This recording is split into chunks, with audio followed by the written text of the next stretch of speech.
तो hello student. तो एक नए क्वेश्चन के साथ हम फिर से शुरू कर रहे हैं। तो अध्याय जो है हमारा अध्याय 1, ठीक है, क्लास 10 का। और जो प्रश्नावली जो हम लोग आज शुरू करने वाले हैं वह है हमारा 1.1 और क्वेश्चन नंबर आज हम 5 को सॉल्व करेंगे। तो क्वेश्चन नंबर 5 में क्या बोला गया है? क्वेश्चन नंबर 5 में बोला गया है कि यूक्लिड यूक्लिड विभाजन यूक्लिड विभाजन प्रमेय का यूक्लिड विभाजन प्रमेय का प्रयोग करके दर्शाइए कि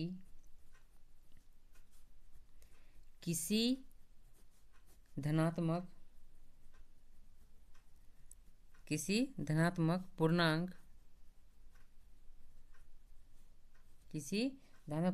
का घन जो क्या दिया गया हमारा 9m, 9m+1 या 9m+8 के रूप का होता है। देखिए यहाँ पे तो हमने पिछले क्वेश्चन 4 में भी वहाँ पे क्या दिया गया था कि वहाँ दिया था स्क्वायर करने पे, मतलब वर्ग करने पे, ठीक है। तो वो क्वेश्चन को हम लोग डिटेल किए थे। अब हमें क्वेश्चन 5 में क्या बोला है कि यूक्लिड विभाजन प्रमेय का प्रयोग करके दर्शाइए कि किसी धनात्मक पूर्णांक का जो घन है वो 9m, 9m+1 और 9m+8 के रूप का होता है। तो हम इस क्वेश्चन को कैसे सॉल्व करेंगे, चलिए समझिए। देखिए, तो सॉल्व करने से पहले हम क्या करते हैं, सबसे पहले हम लेंगे माना कि क्या माने हम कि x एक मेरा क्या है, धनात्मक पूर्णांक है। क्या मानते हैं हम कि x जो है मेरा वो क्या है, मेरा धनात्मक पूर्णांक है, ठीक है। यहाँ तक क्लियर है। अब हम क्या करते हैं, लिखते हैं अतः x जो होगा हमारा वो 3q, 3q+1 और 3q+2 हम ये क्या कर लिए, ले लिए। जहाँ b जो है वो मेरा क्या है, 3 है। अब ये कहने का मतलब क्या बताया कि ये क्या बोल रहा है, यहाँ पे थोड़ा सा ध्यान दीजिएगा। जैसे कि हमने यूक्लिड में क्या जाना था कि a=bq+r, यही ना समझे थे हम लोग। तो यहाँ पे देखिए जो मेरा b दिखा रहा है वो क्या दिखा रहा है, b हमारा 3 बोल रहा है, देखिए दिख रहा है ना। तो ये किस फॉर्मेट में है, मतलब इसका फ्रेम क्या है, तो इसका फ्रेम है हमारा, यहाँ पे देखिएगा कि x=3q+1, यही ना है, यही फॉर्मेट दिया हुआ ना यहाँ पे देखिए। तो b में क्या बोला, 3 बोल रहा है, इसका कहने का मतलब ये है। अब यहाँ पे देखिए सबसे पहले हम क्या करेंगे, ये तो हम ले लिए। अब हम इसको सॉल्व करेंगे। देखिए सबसे पहले सर्वप्रथम में सबसे पहले क्या है कि x= हम क्या लिए, 3q, x=3q क्या करने पे, रखने पर अगर हम x=3q रखते हैं तो हम फिर क्वेश्चन में क्या बोला है कि इसका यूज करके फिर धनात्मक जो पूर्णांक का जो घन होगा वो 9m, 9m+1 और 9m+8 के रूप का होता है। तो हमको यहाँ पे क्या करना पड़ेगा, क्यूब करना पड़ेगा, मतलब घन करना पड़ेगा। तो x का क्यूब और 3q का क्यूब, ठीक है। अब 3 का क्यूब कितना हो जाएगा, 27, और q का तो क्यूब ही रहेगा। अब इसको हम लिख सकते हैं 9, 3q का क्यूब लिख सकते हैं ऐसे। यहाँ पे ध्यान दीजिए, अब यहाँ पे लिखेंगे जहाँ m जो है वो है हमारा 3q का क्यूब। तो इसको अगर हम ऐसे लिखते हैं कि इसके जगह हम अगर m मानते हैं तो 3m हुआ। तो यहाँ पे देखिए, तो सबसे पहले बोला क्या है कि अगर घन करते हैं तो हमको 9m के फॉर्म में होना चाहिए, 9m+1 के रूप में होना चाहिए, और 9m+8 के रूप में होना चाहिए। तो एक मेरा टर्म आ गया, 9m मेरा टर्म आ गया। अब हम क्या देखेंगे, 9m+1 कि मेरा आ रहा है कि नहीं आ रहा है। तो अब हम क्या करेंगे, अब x = 3q+1, ठीक है। फिर से उसी तरह करेंगे, हम क्या करेंगे, क्यूब करेंगे, x³ 3q+1 का क्यूब, ठीक है। अब इसको a+b का होल क्यूब में तोड़ेंगे तो कितना जाएगा, 27 q का क्यूब प्लस 27 q का स्क्वायर प्लस 9q+1। हम डायरेक्ट सॉल्व कर दिए हैं, ठीक है। यहाँ तक तो कोई प्रॉब्लम नहीं हुआ होगा।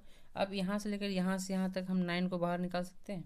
तो जब 9 बाहर निकालें तो क्या बचेगा, यहाँ पे 3q का क्यूब बचेगा प्लस 3q का स्क्वायर बचेगा और प्लस q और +1, ठीक है। अब यहाँ से लेकर हम यहाँ तक इसको हम m मान सकते हैं। देखिए, जहाँ m = क्या हो जाएगा, 3q का क्यूब 3q का स्क्वायर और +1, इसका जगह हम लिख सकते हैं 9m+1। देखिए ये फॉर्म आ रहा है हमारा, 9m आ गया, 9m+1 आ गया। अब हमको क्या निकालना, 9m+8 निकालना है, ठीक है, 9m+8। अब यहाँ पे ध्यान दीजिएगा, अब हम क्या कर सकते हैं, और में अगर हम निकालेंगे तो क्या होगा, x = क्या होगा, 3q+2। फिर से उसी तरह करेंगे, क्यूब करेंगे, x³ और 3q+2 का होल क्यूब। तो यहाँ आएगा 27 का क्यूब 27 का cube plus 54 q square plus 36 q + 8। यहाँ तक कोई दिक्कत।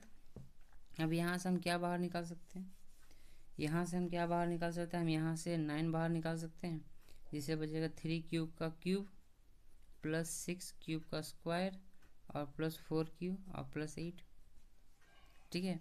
अब यहाँ पे ध्यान दीजिए, हम यहाँ लिख सकते हैं जहाँ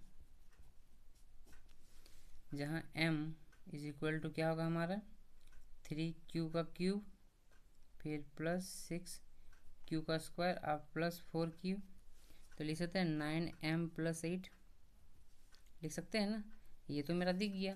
तो अब यहाँ पे ध्यान दीजिए कि मेरा तीनों फॉर्म आ गया, 9m+1 और 9m+8, ठीक है। इसको मानेंगे इक्वेशन नंबर 1, इसको मानेंगे हम इक्वेशन नंबर 2 और इसे हम मानेंगे इक्वेशन नंबर 3। यहाँ तक तो समझ में आ गया होगा, यहाँ तक तो कोई प्रॉब्लम नहीं है। चलिए हम आगे बढ़ते हैं, ध्यान दीजिएगा। तो मेरा समीकरण 1, समीकरण 2 और समीकरण 3, ठीक है। तो तीनों मेरा उस रूप में आ गया। तो हम लिख सकते हैं, अतः किसी धनात्मक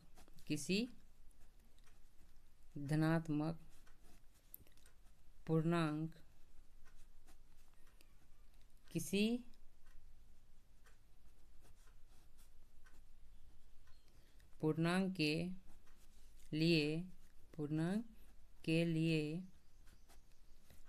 के लिए 9m+1 या 9m+8 के रूप का होता है। तो यहाँ तक तो आपको समझ में आ गया होगा। तो हमारा क्वेश्चन सॉल्व हो चुका है, ठीक है। अगर एग्ज़ाम में आपका क्वेश्चन इस तरह का आता है तो आप इस टर्म्स को आप इस तरह सॉल्व कर सकते हैं, ठीक है। इसमें से आपका एक भी नंबर नहीं कटने वाला है, ठीक है। और ये तो हमारा अध्याय 1 क्लास 10 का तो ख़त्म हो गया। और नेक्स्ट सेशन में हम न्यू चैप्टर को डिस्कस करेंगे।